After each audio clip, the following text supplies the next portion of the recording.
दोस्तों, बहुत से लोगों के जीवन में एक ऐसा समय आता है जब ना ही उनकी किस्मत साथ देती है और ना ही उनकी अपनी मेहनत का फल मिलता है और वो अपने आप से बहुत निराश हो जाते हैं। इसलिए हम आपके लिए एक ऐसी कहानी लाए हैं जिसे सुनकर आप अपना भविष्य बदल सकते हैं।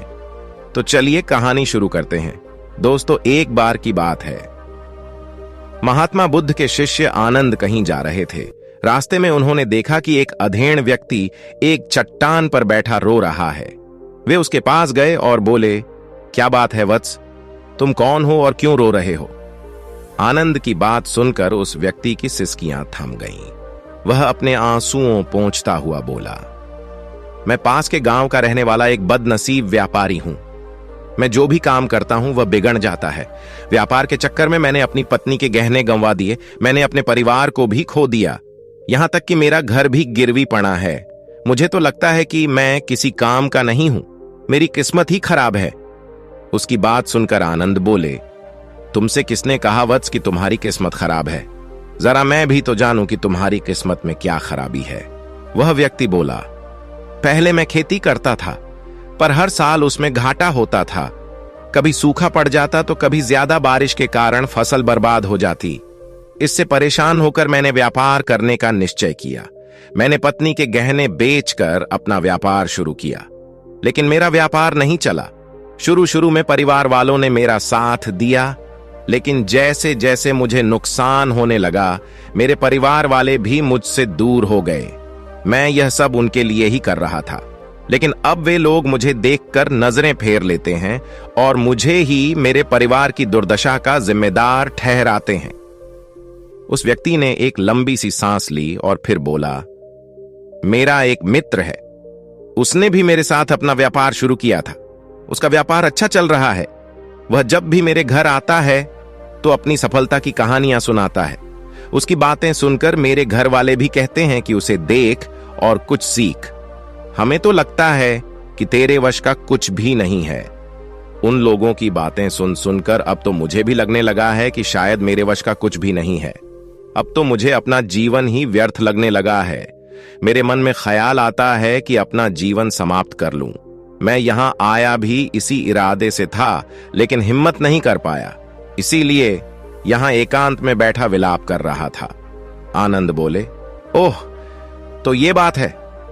वैसे क्या तुम इसके अलावा कुछ और भी कहना चाहते हो?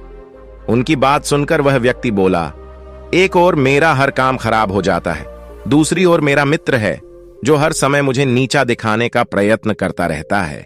मुझे समझ में ही नहीं आता है कि मैं क्या करूं। आनंद बोले, क्या तुम अपने मित्र की बातें सुनकर दुखी हो जाते हो? फिर उस व्यक्ति ने बोला, हां, मैं उसकी बातें सुनकर स्वयं दुखी हो जाता हूं। आनंद ने पूछा, तुम्हें किस बात का दुख होता है? अपने असफल होने का या फिर मित्र के सफल होने का? उनका सवाल सुनकर वह व्यक्ति एक पल के लिए सोच में पड़ गया। फिर वह बोला, अगर सच कहूं तो मुझे अपने असफल होने का उतना दुख नहीं होता है जितना कि मित्र के सफल होने का होता है। अर्थात यदि तुम्हारा मित्र असफल हो जाए तो तुम्हें खुशी होगी? आनंद ने प्रश्न किया। वह व्यक्ति बोला, हां, मुझे बहुत खुशी होगी। इसका मतलब है कि तुम्हारी खुशी तुम्हारे मित्र पर निर्भर है। आनंद बोले, अगर वह चाहे तो तुम्हें खुश कर सकता है और अगर वह चाहे तो तुम्हें दुखी कर सकता है। तुम स्वयं से न तो खुश हो सकते हो और न ही दुखी हो सकते हो। अर्थात तुम अपने मित्र के गुलाम हो गए हो, इसलिए तुम्हारा कुछ नहीं हो सकता। उसके बाद उस व्यक्ति ने हाथ जोड़कर बोला, ऐसा न कहें महात्मन, आपकी बातें सुनकर मुझे कुछ आशा बंध रही है। आनंद बोले, जब हम किसी से आशा बांध लेते हैं तो उस पर निर्भर हो जाते हैं। ऐसे में हमारी खुशी और दुख भी उस पर निर्भर करने लगता है। इससे बेहतर है कि तुम अपने आप से आशा बांधो। जब तुम ऐसा करोगे, साथ ही पूरे जतन से काम करोगे, तो तुम्हें सफलता अवश्य प्राप्त होगी। कहते हुए आनंद ने एक पल के लिए उस व्यक्ति की ओर देखा, फिर अपनी बात आगे बढ़ाई। तुम्हें लगता है कि तुम्हारा मित्र तुम्हें दुखी करने आता है, पर अगर विचार करो तो वह बातें तो सच्ची ही कहता है। वह अपने संघर्ष और अनुभव की बातें बताता है। तुम उन बातों से बहुत कुछ सीख सकते हो। तुम्हें इसके लिए उसका धन्यवाद करना चाहिए कि तुम्हें घर बैठे कुछ अनुभव मिल रहे हैं। तुम उन अनुभवों का लाभ उठाओ, नई शुरुआत करो, कर्म करते जाओ, हार मत मानो। एक दिन तुम्हें सफलता अवश्य मिलेगी। आज तुम जिसे अपना बुरा वक्त या बुरी किस्मत कह रहे हो, एक दिन यह बदल जाएगी। इसी के साथ तुम्हारे विचार भी बदल जाएंगे। और देखना, जब तुम्हारा अच्छा वक्त शुरू होगा, तब तुम्हारा मित्र भी तुम्हें अपनी सफलताओं की कहानियां नहीं सुनाएगा, तब वह अपनी असफलताओं की बातें बताएगा ताकि तुम उसकी बातें सुनकर भ्रमित हो जाओ, तुम्हारा आत्मविश्वास हिल जाए और तुम गलत निर्णय ले सको। लेकिन उस समय भी तुम्हें अपनी बुद्धि का प्रयोग करना होगा। तुम्हारा मित्र जैसे आज तुम्हें दुखी करने आता है, उसी तरह उस समय भी वह तुम्हें दुखी करने आएगा, क्योंकि जिस तरह उसे दुखी देखकर तुम्हें मजा आता है, उसी तरह उसे भी तुम्हें दुखी देखने में उतना ही मजा आता है। वह व्यक्ति बोला, आपने सही कहा, लेकिन मेरा सबसे बड़ा दुख यह है कि मेरे परिवार के लोग भी इसमें शामिल हैं। वास्तव में मैं तो अपने परिवार के लिए अच्छा करना चाहता था, लेकिन वे लोग भी मेरी बात नहीं समझते हैं। वे भी मुझे गलत कहते हैं और अब तो वे मेरे साथ भी नहीं हैं। आनंद बोले, मैं सब समझ गया। तुम सांत्वना चाहते हो। वास्तव में इस दुनिया में सभी लोग सांत्वना ही चाहते हैं। हम चाहते हैं कि हम जब भी कुछ करें तो लोग हमारी प्रशंसा करें, लेकिन आम तौर से ऐसा नहीं होता है, इसलिए हम दुखी हो जाते हैं। हमें लगता है कि हमारे मित्र, परिवार वाले सब मतलबी हैं। लेकिन तुम अगर किसी को अपना परिवार मानते हो और उसके लिए कुछ करना भी चाहते हो, तो तुम्हें ऐसा क्यों लगता है कि तुम दूसरों के लिए कुछ कर रहे हो? वास्तव में तुम अपनी खुशी के लिए कर रहे हो। इसीलिए परिवार के लिए कुछ करना वास्तव में अपने लिए ही करना होता है। लेकिन अगर ऐसा करते समय तुम्हें लगता है कि तुम दूसरों के लिए कर रहे हो, तो तुम दुखी रहोगे। और अगर तुम्हें लगता है कि तुम अपने लिए कर रहे हो, तो तुम खुश रहोगे, क्योंकि जब तुम अपने लिए कुछ अच्छा करते हो या करना चाहते हो, तब तुम्हें सांत्वना की जरूरत नहीं पड़ती है। आनंद की बातें सुनकर उस व्यक्ति के चेहरे के भाव बदल गए। वह बोला, आप सही कह रहे हैं, मैं समझ गया हूं। अब तक मेरी किस्मत खराब इसलिए थी क्योंकि वह दूसरों के हाथ में थी। अब मैं अपनी किस्मत को अपने हाथ में रखूंगा। मैं फिर से प्रयत्न करूंगा, पूरे मन से काम करूंगा, और जब तक सफलता नहीं मिल जाती, चैन से नहीं बैठूंगा। उस व्यक्ति की बात सुनकर आनंद मुस्कुराए और उसे एक छोटी सी डिबिया देते हुए बोले, इस डिबिया को हमेशा अपने पास रखना। इसमें एक ऐसा राज है जो तुम्हें बड़े से बड़े दुख से भी बाहर निकाल लेगा।